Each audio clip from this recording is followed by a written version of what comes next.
নমস্কার বন্ধুরা, আবারও একটা নতুন রান্নার ভিডিও নিয়ে চলে এসেছি। আজ আমি করে দেখাবো ইলিশ, সর্ষে ইলিশ।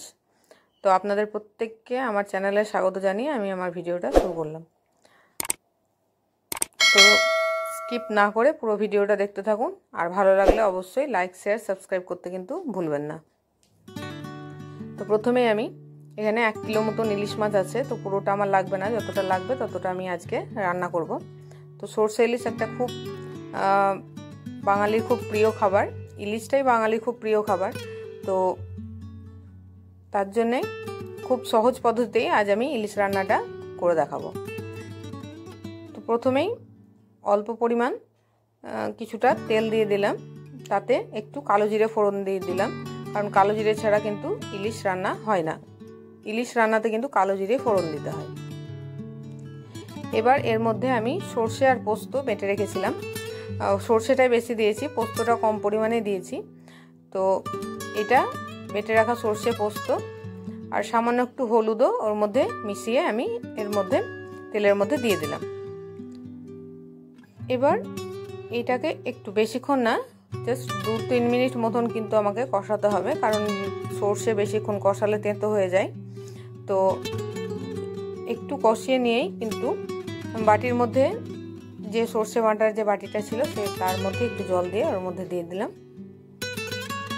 এবার সর্ষেটাকে 2-3 মিনিট মতন আমি একটু নাড়িয়ে কষিয়ে নেব। কষিয়ে নিয়েই কিন্তু এর মধ্যে জল ঢেলে দেবো। খুবই সহজ রান্না, খুব তাড়াতাড়িও হয়ে যায়। তো এবার দেখুন জলটা মরে গেছে। এবার আমি যতটা পরিমাণ আমার জল লাগবে ততটা পরিমাণ জল আমি এর মধ্যে দিয়ে দিলাম। আপনারা আপনাদের আন্দাজ মতন কিন্তু জল এর মধ্যে অ্যাড করবেন। এবার জলটা দিয়ে দেওয়ার পরেই জলে তার মধ্যে কিছু কাঁচা লঙ্কা, চেরা কাঁচা লঙ্কা দিয়ে দিলাম, তাতে স্বাদ বা গন্ধটা খুব ভালো হবে। আর স্বাদ মতো লবণ দিয়ে দিলাম।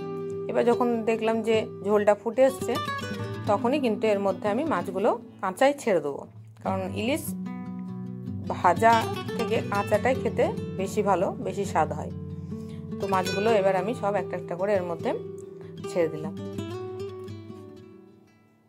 তো আমি সব মাছ তো আজ করবো না, তাই যতটা পরিমাণ মাছ লাগবে ততটা পরিমাণ মাছই আমি এর মধ্যে দিলাম। তো যখন ঝোলটা একটু ফুটতে শুরু করেছে, তখন আমি একটা ঢাকা এর মধ্যে দিয়ে মোটামুটি 5 মিনিট মতন আমি এটা রেখেছিলাম।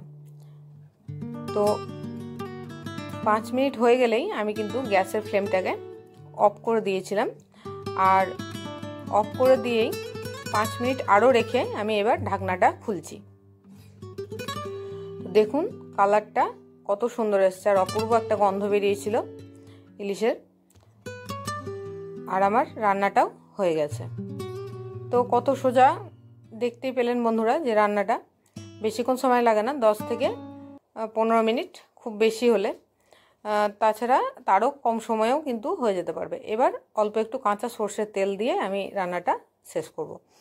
তো কাঁচা সর্ষের তেল দিলে রান্নার স্বাদটা আরও দ্বিগুণ বেড়ে যায়। তো এবার মাছটা আমি কাঁচা সর্ষের তেল দিয়ে এবার আমি এটাকে নামিয়ে নেব। রান্না আমার রেডি হয়ে গেছে। তো গরম গরম ভাতের সঙ্গে এবার আপনারাও এটা খেতে পারবেন চাইলেই। তো এবার একটা পাত্রের মধ্যে আমি মাছটাকে ঢেলে নিচ্ছি।